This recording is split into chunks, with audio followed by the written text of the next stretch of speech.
ये बड़ी आसानी से बात है कि जो 60% टैक्स देते हैं उनको और टैक्स लगा दो, 60 का 65 कर दो, 70 कर दो, लेकिन जो टैक्स बिल्कुल नहीं देते उन पे टैक्स लगाने की बात करनी चाहिए। अगर हम उन पे टैक्स नहीं लगाते तो मैं समझता हूँ कि हम पाकिस्तान के साथ, पाकिस्तान की इकोनॉमी के साथ, पाकिस्तान के वो लोग जो बाकायदगी से टैक्स पेयर्स हैं उनके साथ बहुत बड़ी ज्यादती करेंगे। बजट की तैयारियां आखिरी मरहले में दाखिल हो चुकी हैं और नून लीग की इत्तेहादी हुकूमत अपना दूसरा बजट पेश करने जा रही है। मौशी टीम की जानिब से नवा माली साल के अहदाफ का जायजा लिया जा रहा है और ये देखा जा रहा है कि किन शोबों में अहदाफ हासिल हुए और कौन से शोबे ऐसे हैं जिनमें मजीद काम करने की जरूरत है। इन्हीं अदाद शुमार को देखकर आइंदा माली साल के लिए नए अहदाफ मुकर्रर किए जा रहे हैं। इसके साथ साथ आपको बताते हैं नए वफाकी बजट का मजमूई हजम 175 खरब रुपए मुकर्रर किए जाने का इम्कान है, जबकि तरक्याती बजट के लिए 10 खरब रुपए मुख्तस किए जाएंगे। इसी तरह छोटी गाड़ियां महंगी होने और शेयर्स के मुनाफे पर इजाफी टैक्स लगाए जाने का इम्कान है। जराए के मुताबिक छोटी गाड़ियों पर सेल्स टैक्स 12.5% से बढ़ाकर 18% किए जाने की तजवीज़ है। FBR को 141 खरब रुपए का टैक्स हदफ दिए जाने का इम्कान है, जबकि कर्जों और सूद की अदायगी के लिए 90 खरब रुपए खर्च होंगे। आइंदा माली साल के लिए शराय तरक्की 4.2% रखने का हदफ तजवीज़ किया गया और सब्सिडी की मद में 14 खरब रुपए मुख्तस किए जाने का तखमीना है। तरसीलात ज़र का हदफ 39 अरब 43 करोड़ डॉलर, बरामदात का हदफ 35 अरब 28 करोड़ डॉलर, जबकि दरामदात का हदफ 65 अरब 21 करोड़ डॉलर मुकर्रर किए जाने का इम्कान है। नया बजट गुज़श्ता माली साल के मुकाबले में 13 खरब रुपए कम होगा। हमें ज्वाइन किए माहिर मईशत और director Pakistan stock exchange Ahmed Chinoy साहब। बहुत शुक्रिया अहमद साहब आपके वक्त का। वेलकम टू सुनो पाकिस्तान। सर, बजट की तैयारियां हतमी मरहले में दाखिल हो गई हैं और IMF की सख्त शराइत जो हैं वो सामने आ रही हैं। क्या इन सख्त शराइत के होते हुए हुकूमत एक अवाम दोस्त बजट पेश कर सकेगी जिसमें अवाम के लिए कुछ रिलीफ हो? बिस्मिल्लाहिर्रहमानिर्रहीम। देखिए, बिल्कुल मैं समझता हूँ कि जो मौजूदा रेवेन्यू टारगेट्स हैं और जो पाकिस्तान की इकनॉमी ने पिछले 1 साल में परफॉर्म किया है, तो मैं समझता हूँ कि इन सब शराइत के बावजूद भी हुकूमत एक अच्छा बजट पेश करने के काबिल होगी।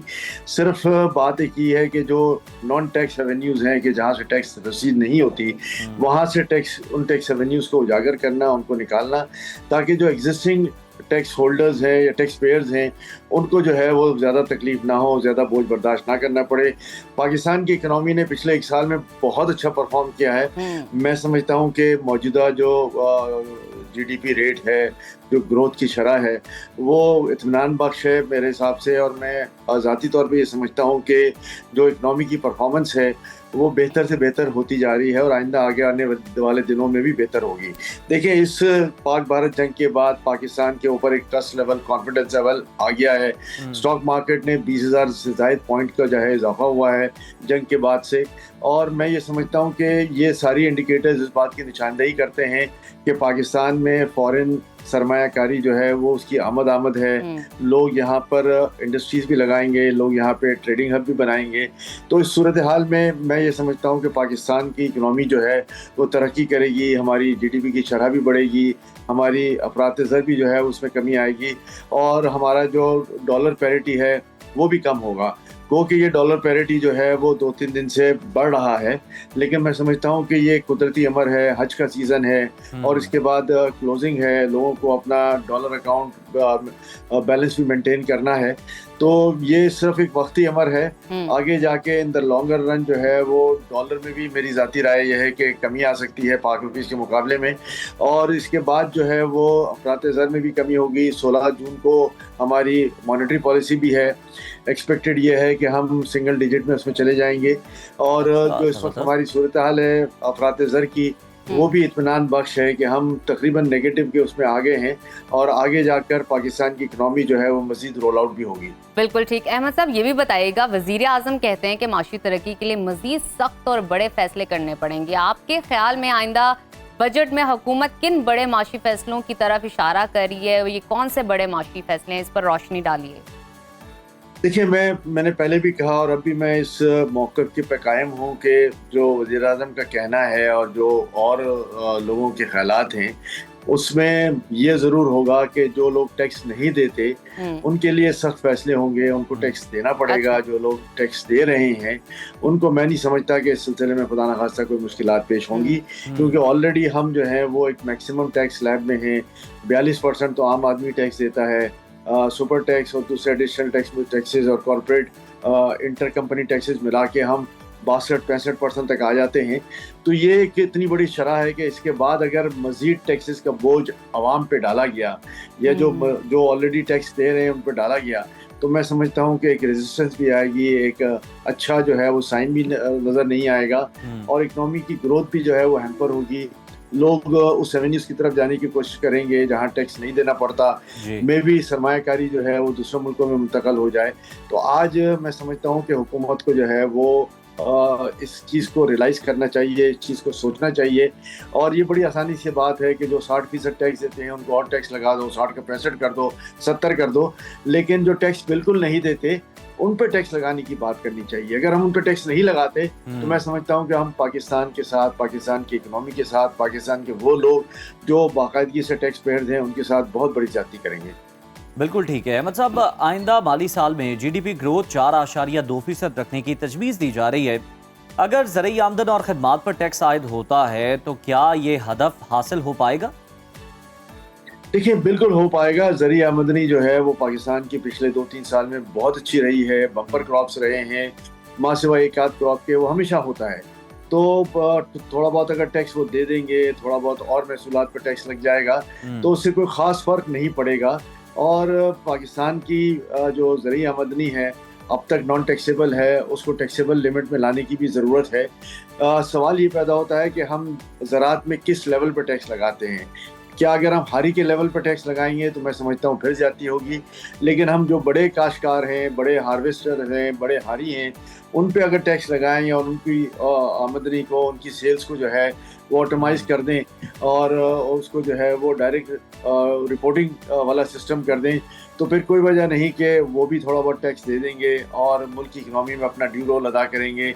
ये नहीं होगा कि आप सारा टैक्स जो है वो कॉर्पोरेट सेक्टर से ले लें, ये नहीं होगा कि सारा टैक्स जो है वो आप सैलरीड क्लास से ले लें। ये नॉन सैलरीड क्लास है जो बिलखुसूस एग्रीकल्चर क्लास है, उसको जो है वो टैक्स रेट में लाकर उस मुल्क की महसूलात में भी इजाफा करना है और उन पे जो ऑलरेडी टैक्स दे रहे हैं उस बोझ को भी कम करना है। बिल्कुल ठीक। ये भी बताइएगा, माली बहरान के बावजूद कौमी इक्तिसादी कौंसिल ने आइंदा माली साल के लिए 4,224 अरब रुपए की तरक्याती बजट की मंजूरी दे दी है, जिसमें सड़कों को तरजीह दी गई है, जबकि तालीम, सेहत और पानी के मंसूबे नज़रअंदाज किए गए हैं हमेशा की तरह। क्या आप समझते हैं कि हुकूमत की ये तरजीहात दुरुस्त हैं? देखिए, कोई भी ये ज़रूर कहेगा कि जी पानी, बिजली और गैस तो पहले दो फिर इसके बाद बात करो, लेकिन हुकूमत का ये इक़दाम कि जी हम सड़कें बनाएंगे, मैं समझता हूँ कम्युनिकेशन नेटवर्क भी बहुत ज़रूरी है। और ये सड़कें बना, जो सड़कों का एक जाल पंजाब में बिछाया गया, उसके बाद आपने देखा कि पंजाब के दही इलाकों ने कितनी तरक्की की, वहाँ पानी, बिजली, गैस भी आ गया।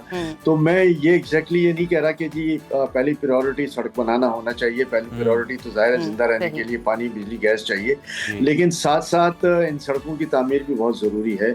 और जहाँ पानी, बिजली, गैस मौजूद है वहाँ पर अगर सड़कों की तामीर के लिए पैसे मुख्तस किए जा रहे हैं तो मैं समझता हूँ कि ये अच्छा इक़दाम है कि वहाँ का इंफ्रास्ट्रक्चर को बेहतर बनाया जाए, लोगों की आमदरफ्त वहाँ की जाए, तो वहाँ का भी जो है वो लोगों का रहने का स्टाइल बेहतर होगा। वहाँ पर भी जो मैं समझता हूँ कि ट्रांजिशन होता है कि लोग शहरों का रुख करते हैं, जिन गाँव में सड़कें बन जाएंगी वो भी अपनी जगह पे शहरों की अहमियत हासिल कर जाएंगे।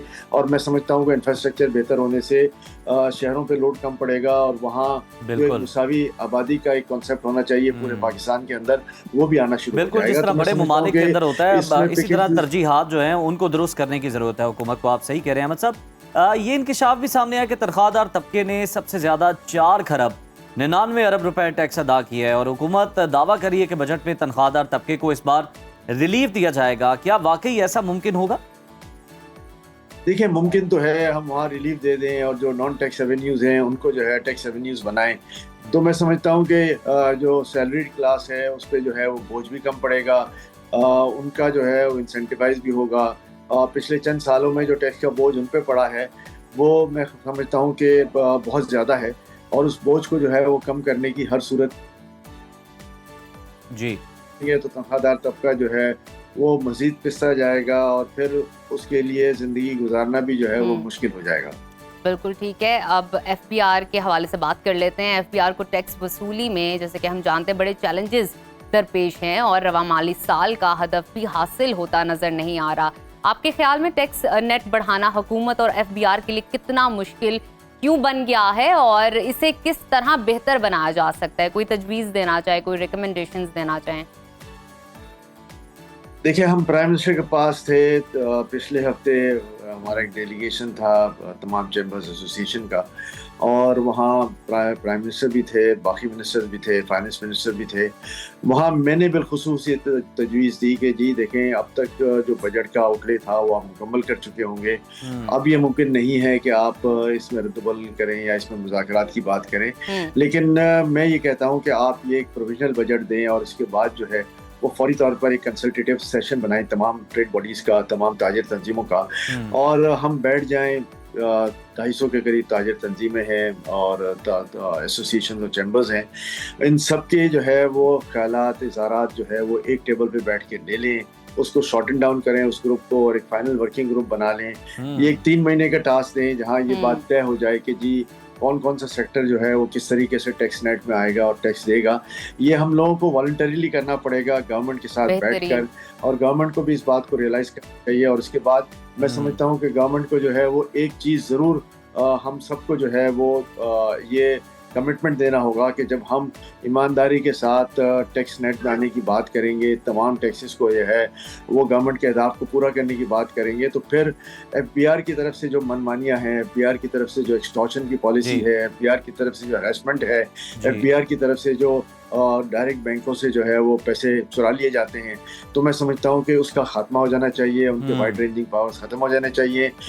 लोग खुद आकर वॉलंटरीली टैक्स देंगे, आपके अहदाफ को पूरा करेंगे, तो फिर कोई वजह नहीं। आप ठीक कह रहे हैं कि FBR की जानिब से इतने सख्त इकदाम उठाए जाने से बेहतर है, जिस तरह से बैंक अकाउंट फ्रीज कर दिए जाते हैं, उससे बेहतर है कि इस तमाम स्टेक होल्डर्स के साथ मिल बैठकर मामला को तय किया जाए, फिर टैक्स वसूल किया जाए। अहमद साहब, lastly on a lighter note, मेरा आपसे ये सवाल है कि हर साल हम देखते हैं कि बजट के मौके पर गधों की जो तादाद है वो बड़ी खबरों की जीनत बनी होती है। रवा माली साल की अगर हम बात कर लें तो मुल्क में गधों की तादाद में 1 लाख का इजाफा हुआ है, जिसके बाद मजमूई तादाद अब 60,47,000 पे पहुंच गई है। आप इस दिलचस्प खबर को किस नजर से देखते हैं? देखिए, ऑन अ लाइटर नोट, जाहिर है जो हमारे पास हमारे मैनेजर्स बैठे हुए हैं, हमारे जो एडमिनिस्ट्रेटिव में लोग बैठे हुए हैं, शायद ये उनकी तरफ भी इशारा हो जाता है कि आप इस मुल्क को ठीक करने की बात करें, इस मुल्क के साथ जो है वो खिलवाड़ ना खेलें, आप लोगों को जो है वो रियायतें दें और लोगों से पूरा कोऑपरेशन भी लें। ये हमारी पॉलिसी होनी चाहिए। हमारी पॉलिसी ये नहीं होनी चाहिए कि हम अपनी जेबें तो भरते रहें और लोगों की जेबें खाली होती रहें, और हम एक फ़ाल तरीके से जो है वो इस मुल्क को चलाने की बात करें। इस मुल्क को गधों की तरह ना चलाया जाए, इस मुल्क को घोड़ों की तरह चलाया जाए कि हमारी रफ्तार अच्छी हो, हम जो है वो एक फ़ाल तरीके से इस मुल्क की मईशत का हिस्सा भी बने और इस मईशत के हिस्से को जो है वो आगे लेके बढ़ें, ताकि मुल्क में माशी तरक्की भी हो और मुल्क में खुशहाली भी हो, और गरीब तबका जो हमेशा चीखो पुकार करता रहता है, बिल्कुल सही करता रहता है, उसकी सदाएं जो हैं वो कम होना शुरू हो जाएं, और एक सही मुल्क, सही मानों में इस्लामी फलाही मुमलिकत और रियासत ये बने, और इस रियासत का जो है वो फ़ायदा आम आवाम को भी हो। बिल्कुल अहमद साहब, आपने बड़ा अच्छा तबसरा किया है कि इस मुल्क को गधे की रफ्तार नहीं बल्कि घोड़े की रफ्तार से चलाया जाना चाहिए। बहुत शुक्रिया सर आपके वक्त का, और नाजरीन बिल्कुल उम्मीद है कि हुकूमत तनख्वाहदार को भी रिलीफ देगी, क्योंकि यही तनख्वाहदार तबका है जिसने सबसे ज़्यादा, यानी बिजनेसमैन से भी बढ़कर जो है इसने टैक्स दिया है, और इस बार हम उम्मीद कर रहे हैं कि जनाब उन्हें कुछ रिलीफ मिल जाएगा। और साथ ही साथ FBR को अपना टैक्स नेट बढ़ाने की ज़रूरत है, ना कि जो पहले से ही टैक्स नेट में शामिल हैं उन पर मजीद आप बोझ डाल दें। और अहमद साहब बहुत कुछ ना कह के भी बहुत कुछ कह गए हैं, और समझने वाले समझ भी गए होंगे।